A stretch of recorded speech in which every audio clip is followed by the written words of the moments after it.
What's good, everybody, and welcome back to my channel, Smoking and Grilling. And today we making some deep fried salmon, and we're gonna do it with me, AB. Now check this out. I know a lot of you guys read the title, and I know you're curious, right? Because how many people has had deep fried salmon? Hey, listen, this right here is just another alternative. You know what I mean? I'm gonna just say this, it's a great alternative for those of you guys that don't eat that catfish. Listen, so we're not gonna, sacrifice that taste. We're just gonna do it with a different type of fish, and these nuggets is gonna be banging, y'all. Hey, listen, so kick back, watch this, look at how I do it. It's super simple. You can serve this, to like, if you're having like an event, you wanna put this out. Hey, it's great for that Friday night, just come in, have this ready. You can prepare it, have it ready, and within 25 minutes from the start to finish, it's out. It's a great dinner option for that. And then Saturday, if you're just looking for something fun, easy to make, makes a great lunch. Hey, so with that being said, I'm not gonna over talk it, and we finna get right into this video. All right, so look, this is it right here. Listen, we're gonna make ourselves a dry batter, right? So look, we got cornmeal,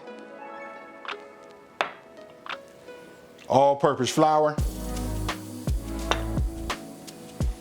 paprika, salt and pepper, thyme, and I'm sure all you guys can by now just say it with me. We got garlic powder, right? Listen, this is right here, we're gonna mix this. This is gonna be a dump and go. Put all that in there, get a whisk, and if you're gonna keep it old school, you can go ahead and get yourself a fork. Get this together, put that in there, right? Now, this is the star, right? Since we're doing salmon, I'm gonna cut these up into nuggets. And when I do, so after we make this right here, right? What we're gonna do is, after we cut these, we're gonna go ahead and use this as a binder. You know what I mean? Sometimes we use buttermilk, whatever we're doing, right? But we're gonna use mustard, coat these, and now you guys got it, right? This sticks to that because it's coated. It's just a binder. Listen, it goes away. It doesn't have no taste to it. But for those of you guys that do not eat catfish, this is a great alternative. You can have the goodness with the salmon. And listen, let me just do this real fast. Here we gotta have cayenne pepper. Just something to give it a kick. For those of you guys like a lot of bite, you can go ahead and increase that. And then of course, you gotta have some kind of lemon to keep it refreshing. You know what, super easy. And then let me move this camera over. I'm gonna go ahead and do it like that. And we gonna go ahead and deep fry it in this Tefal, deep fryer. Listen, you guys can use your, a pot, get it up to temperature, but this is what I'm gonna use today. And I'm gonna show you just how easy it is, to make. So, okay, look. So what we get ready to do is, let's just go ahead and just start mixing this. No particular order, this is how I go, right? Cornmeal. And again, you can put this in any kind of way you want to. It doesn't really matter. The main thing is you just want to make sure that we get it, mixed properly. So set these off to the side. Just go ahead and get your whisk. Or if you're going to use a fork, go ahead and use that. You know what, in the cornmeal, and I'll tell you this, because look, by it being yellow, you can see, look inside there, you can see when it's like fully, mixed, right? Other than that, you'll see like like deep yellow pockets inside of it, but you can see the seasonings and all of that in there. Okay, so look, just that simple, right?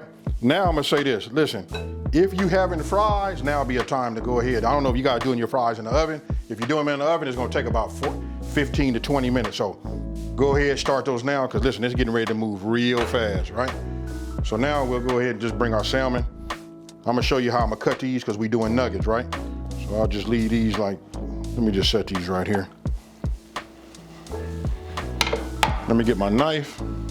All right, so look, we want all of them to be the same, right? So if you get a filet and you get them cut down like this, look, I call this part down here, look, this is gonna cook real fast, so we just gonna go ahead and cut that off. I'm gonna set that over here. What we're gonna do is, out of this stick part, we just gonna go ahead and cut it like this. And like that, right? Now it's up to you how big you want your nuggets to be. I'm gonna make these like real nuggets. They gonna almost look like tots. And you want them to all be about the same size. Reason being, listen, once we put them in that hot oil, we want them to cook at the same rate. You don't want something that's gonna be dried out and then the others are not gonna be cooked all the way, right? So just cut them like this. I'm gonna leave something like this too.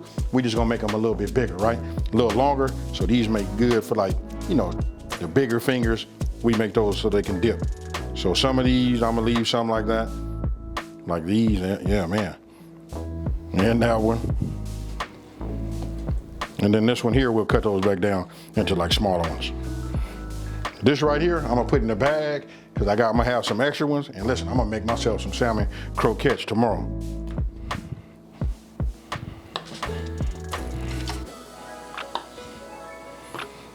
Now look, these are gonna make for some nice nuggets. Let me get these put away and then we're gonna move over to the next step.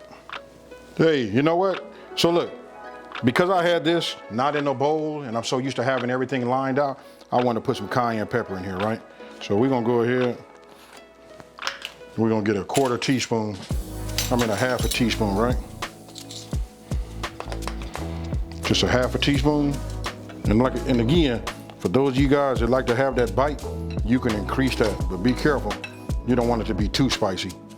But I know some of you guys out there got that high tolerance, for that spice. All right, so that's done. Now you got to get yourself another bowl, right? Because look, we're gonna put these in here like this. We're gonna get our mustard. And then listen, I don't have no right amount for you guys. Look, let me bring it over here so you guys can see. There's not no certain amount. You just want to put some in here. You know what I mean? The objective is just to get it coated because this is gonna be our binder, right? So now we just take our hand, we just move it. You want to, massage it. I'm gonna just say, hey, treat it delicately. You don't want to go ahead and like mess up your meat. But you can see right now, look, not too much, not a whole lot on the glass bowl. Look like everything is sticking. Let me bring it up close so you guys can see. Look at that right there. All right, now I'm gonna go ahead and bring up my dry mix, right? So we'll go like this. Okay, so what I did was I just went ahead and got my baker's rack, got it sitting right here, right? So what I'm gonna do is I'm gonna drop a couple of them in here like this. What we wanna do is we just wanna get them coated on all sides, right? Once we got them coated, you know what I mean? Look at this, I'm gonna show you right now. Shake it off, but look, let me just do it like this so you guys can see it. You could just see, look, it's lightly coated, right? We'll just put them there. This one here. Now look, I know some of you guys are gonna say in the comment, cause look, you guys remind me of this all the time. I could, yes, true, I could put this in a gallon or a bag, shake it and be done with it, right? But here's my problem. I'm out of gallon bags. I'm not gonna do no double batter or none of that. We just finna get them just like this. We want them to be as light as possible.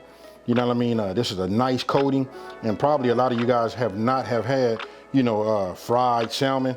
This is, again, another great alternative, So I'm gonna go ahead and now we finna go fast with it. Now, that's done. Now look, I wanna show you this. I've already told you and shown you that I'm gonna be using my deep fryer, right?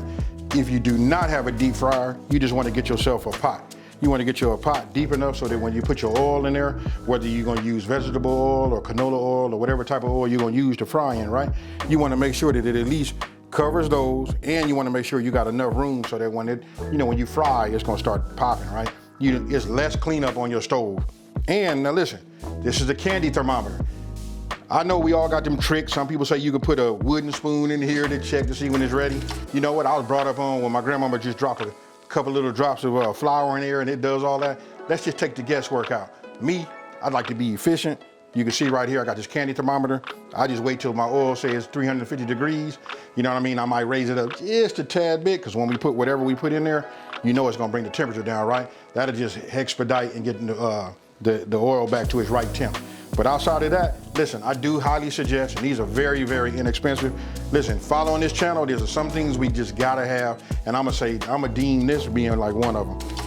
Okay, look, got my oil, it's already up to 350 degrees, so now I'm finna load my basket, right? I'm not gonna overcrowd it, I'm just gonna drop them in like this. I'm gonna start with like the bigger pieces, first. Now, we'll just go ahead and dunk them, and we'll let them fry.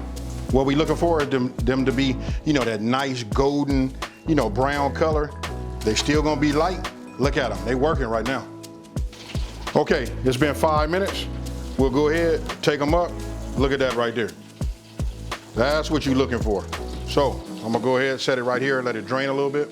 Then all you gotta do is get your tongs. Let me bring it up here so you guys can see. You know what I mean? So look, we'll just put these on our rack. We're not using no no paper line plate or nothing like that, because we want them to stay crispy, right? Now, this is what I'm talking about. You want to put them on a baker's rack like this, right? So that, listen, if you don't have that paper, you want to keep the bottoms crunchy. You put them on like this, you let them dry. Let me finish cooking the rest of them, and then we're gonna go ahead and plate them. Okay, look, we got enough of these done already, so we can go ahead and start doing our plating. So look, check it out. We got our fries, you know, some steak fries, right? Now, what I'm gonna do is, this is ketchup and tartar sauce. I do make my own. I'm gonna leave a link up here so you guys can take a look, but this is not mine. This is actually Louisiana's tartar sauce. Listen, I like that also. So now we just wanna take them. We're just gonna start arranging them over here. Let me just see, I'll take, then we get one of these like this. Hey, ain't nothing wrong with that. Take a look at that color. These been cooked perfectly.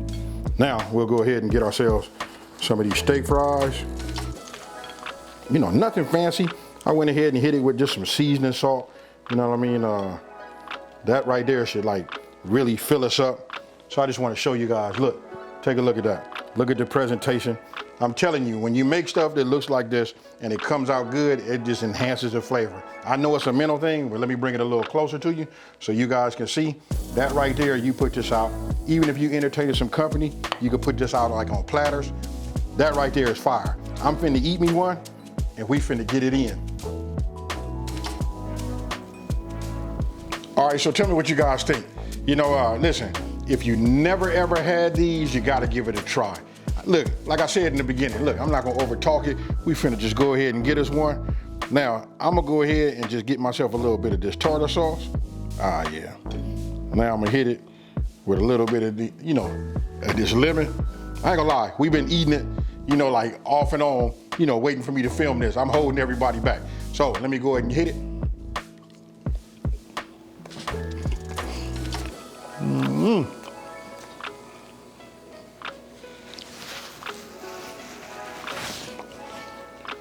This right here is, when I say fire, that's what I mean, folks. Listen, it's a great alternative, you know, to that catfish. If you had salmon, you know, salmon has like a distinct taste to it, right? But this deep fry process, if it's done correctly, like these are done right here, you want to talk about perfect. Hey, just hands down, hey, just with a little bit of that lemon, you don't even really need no tartar sauce. You could taste the batter that we made, you know, that mix, that dry mix, that right there, that's the fire. And listen, I guess it's that process that changes the taste a little bit, but it takes out that strong, you know, fishy salmon, you know, taste that it has. It just makes it light, refreshing, and good. Now, I want you guys to let me know down in the comment section below, have you ever even heard of these? Have you tried these or what? Now, with that being said, let me just say, if you're new to my channel, let me take this time to say, hey, welcome to my channel, and thank you for watching this video. Don't forget to like and subscribe and tell everybody out there there's a channel out here that's simplifying these recipes and taking the mystery out of cooking. And with that being said, we about to tear into these and we out. Peace.